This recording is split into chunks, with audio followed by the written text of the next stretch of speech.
Welcome to the Metal Bob Live Podcast. I am your host, Metal Bob. Today's show is brought to you by Legend Picks. That's LEGENDPICKS.com.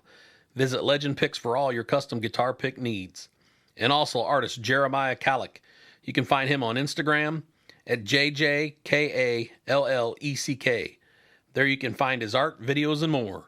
Links to our sponsors are listed in the episode description. On today's show, I had the honor of speaking with Glen Burtnik of the Weeklings and former bassist of Styx.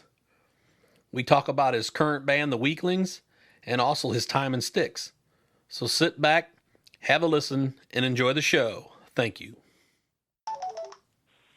Hello, Glen Burtnik. Hi, Bobby. How are you, buddy? I'm good. It was just a premiere of a Weeklings video, and I'm just trying to find it on Facebook. But yes, things are groovy. Tell us a little bit about Tell a little bit about the Weeklings to people who are not quite sure what that's all about. Well, the Weeklings, let's see. For years, I've one of my writing collaborators, a guy named Bob Berger, and he and I, maybe for 30 years, we've written songs together. And I was putting on an annual show of recreating Beatle albums. We started with Sgt. Pepper, and every year there'd be a 45th or 50th anniversary of some album, and we'd recreate it. And when it came time for the anniversary of the first two Beatle albums, there wasn't really a lot of overdubs, so it wasn't like doing Sgt. Pepper or the White Album or whatever, where you need a choir and you need a string, a small orchestra and all this other stuff. All you needed was four people. So it was a quartet playing the music of the Beatles on their first two albums. And we learned that the arrangements were really cool. It was a really good exercise in learning the art of arranging for just a simple rock quartet, two guitars, bass, and drums. And in that process, we realized, hey, this is fun. We don't have to hire all the, horns and strings and stuff. So it just kind of morphed into, hey, this is easy.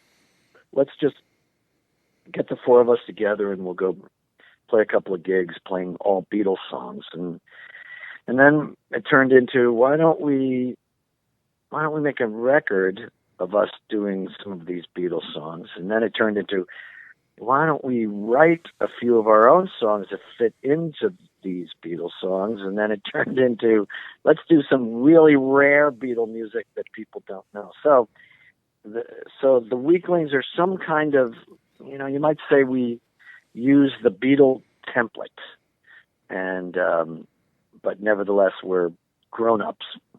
We're not guys in their 20s, but we're trying to make believe that the 70s, 80s, and 90s never happened, and we're just writing songs and thinking of the 60s and really the 70s, the early 70s. Right. So you want to tell everyone where they can find these albums? Well, there is a website called Weeklings.com, and Weeklings is spelled with a double E, like the days of the week, Weeklings. And we're also on, Amazon and iTunes and Spotify and whatever you can find out there.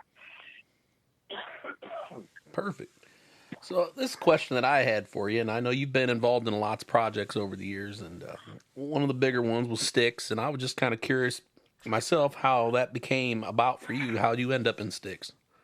Yeah, it's not that fascinating, but when I had a couple of solo albums out on A&M Records, and Styx was a band that was on A&M Records, and there was one of these radio convention parties or something where I was hanging out in the A&M room And there was James Young from Styx. And so we just kind of struck up a conversation, got along nicely. And then a year later, my time with A&M was up, and I was done. I recorded 2 solo albums on A&M, and then I left the label. So I was really I had nothing to do, and I got a call from Styx because Tommy Shaw, they had broken up, and then it was time for them to reunite. However, Tommy had joined a new group called Damn Yankees. So they asked me to take Tommy Shaw's place in Styx.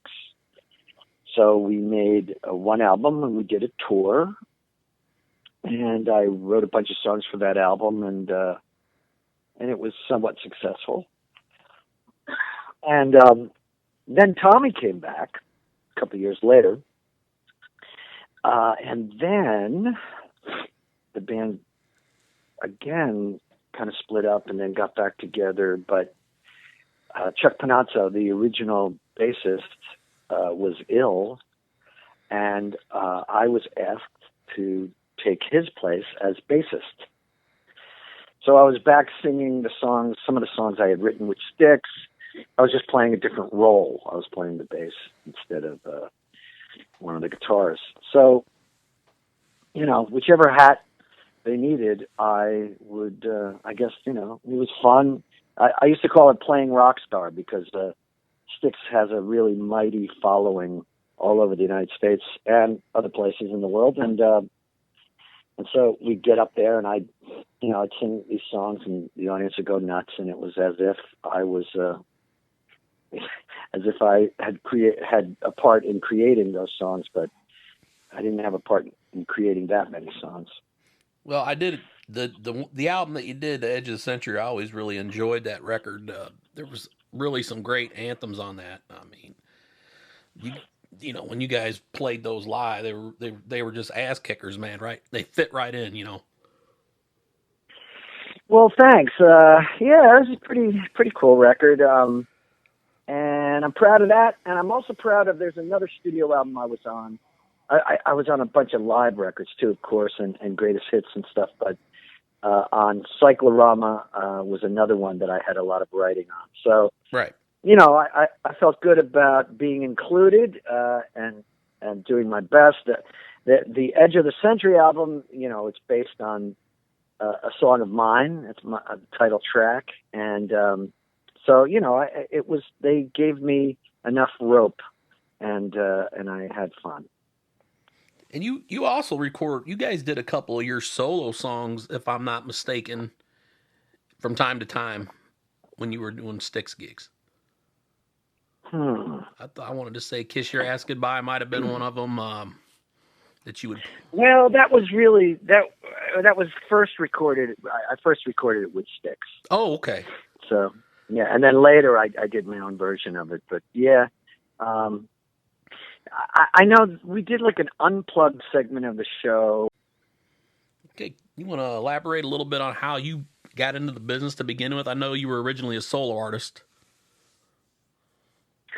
Wow, how did I? I started out as a drummer, and then I started writing songs on guitar as a teenager, and I just when I got out of high school, I just kept going on guitar, and I kind of wore every outfit imaginable and every hairstyle imaginable because it's like there was kind of a disco era, and there was like a dance era, I should say, and there was a singer-songwriter era, and there were progressive rock bands. I wrote a rock opera when I was like 19, and I just kept experimenting with all these different styles of music, which is actually a really helpful and informative education, And so I learned a lot about performing and writing and arranging by, experience. So after a while, there was an ad in the New York, the Village Voice newspaper that said the show Beatlemania was looking for Beatle lookalikes. So I auditioned And partially because I'm left-handed, I was hired in the role of Paul McCartney in this Broadway show, Beatlemania. So I did that for about a year, and Marshall Crenshaw was my John Lennon at that time, and so Marshall's been a friend of mine ever since. After Beatlemania, I joined a band with a guy named Jan Hammer, who was in Mahavishnu Orchestra and is best known for writing the music for Miami Vice. And from there, I recorded with Neil Schon of Journey. I was in a short-lived band called Helmet Boy. Lots of odd things. There was a group called La Bamba and the Hubcap here in the Jersey Shore, because I live in New Jersey. And so I did that for a while. Cats on a Smooth Surface was another band. And then eventually I got my solo record deal with A&M Records, and I put out 2 albums with them, and then I had a number of other records with other labels after. Where did the Slaves of New Brunswick fall in? Right there. Right after the first Styx album I did with them, Edge of the Century, I would play every Wednesday night in New Brunswick at a bar with just my friends, Tony Shanahan from the Patti Smith group, and other musicians from that area, the New Brunswick area where I lived at the time. And we called ourselves the Slaves of New Brunswick. And then I wrote an album about the experience and the whole region of New Brunswick, New Jersey. And it's kind of a funny album. And it's kind of writing songs about my hometown. But it was just a really fun party band with a bunch of people in the band. And yeah, so after Styx, the first Styx album I did, I was just kind of like antsy to get some work done. So I just made another record with, instead of it being a solo album, it was a group, the Slaves of New Brunswick. Okay. And I take it you're still putting on your big Christmas show every year. Is that something that still continues to do? Well, actually, no. On occasion I do, but it's whenever I feel like it. I did it for over 20 years. Right. And it's a really big job. It's a really wonderful, fun thing. However, it's just a lot of work. And I kind of got, like I said earlier, I got involved with these bigger productions. I have a show called The Summer of Love, and I have a show called The British Invasion, and I do a show, I do these Beatles shows from time to time.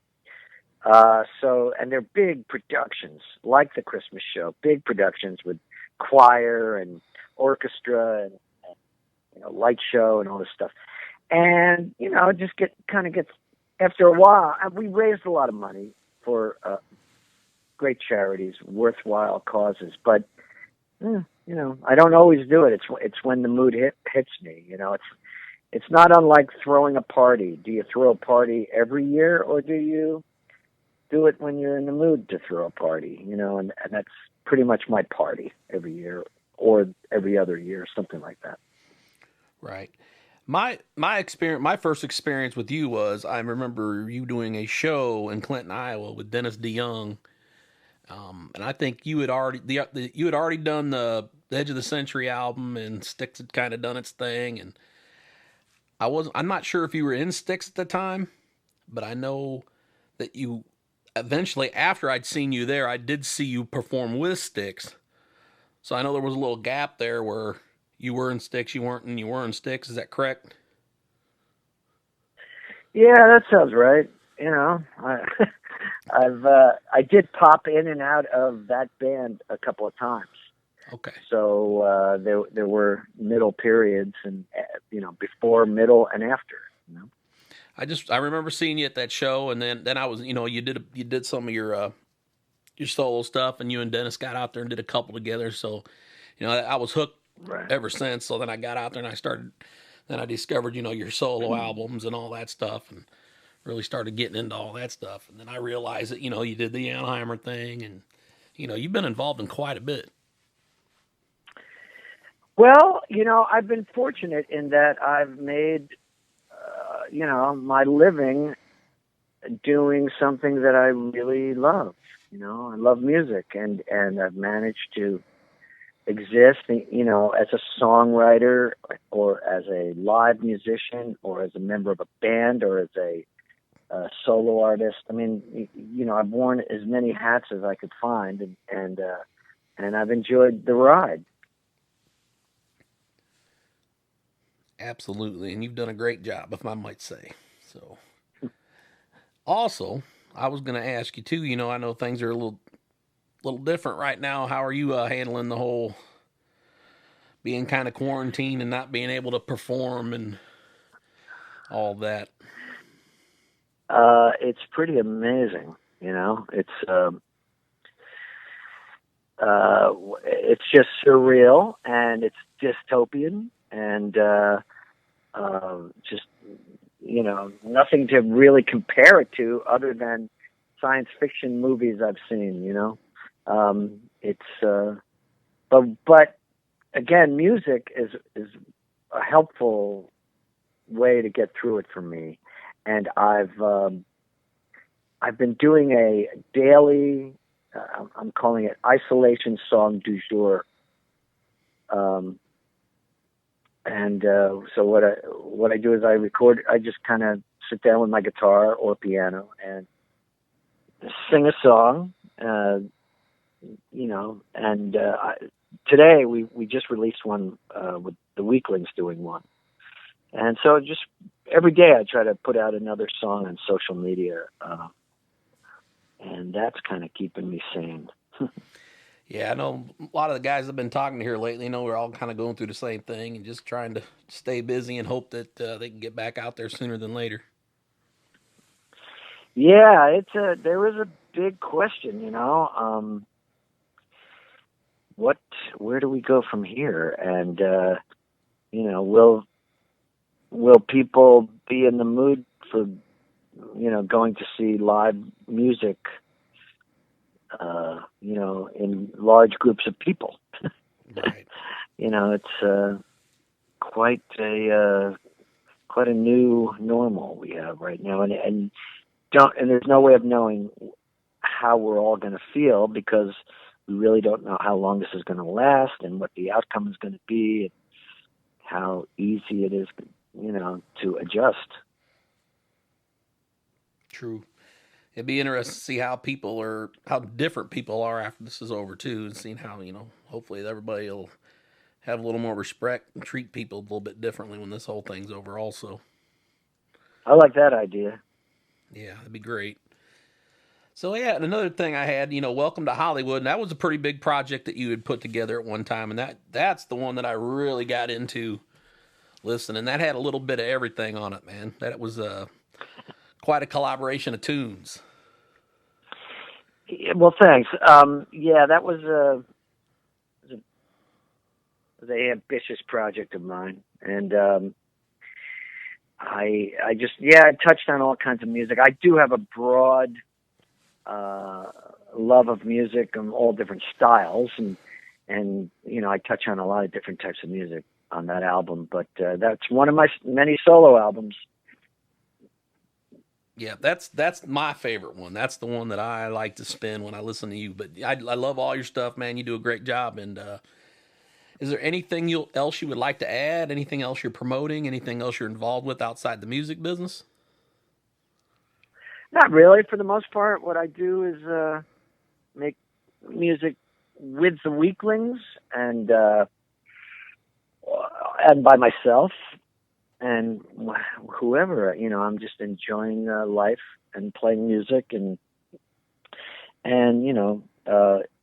meeting kind people like yourself, music fans, and we have that in common. I am a big fan of other people's music, and so it's nice to meet people who feel similarly about music. Absolutely. Well, Glenn, man, I've taken enough of your time, man. I really appreciate you, taking the time out of your day to be on the podcast. It meant a lot to us, so thank you for that. Thank you, sir. And you take care and you be safe out there, and we'll look forward to hearing back from you. That concludes today's episode of the Metal Bob Live podcast. Please see our sponsor links, and thank you for listening. Metal Bob out.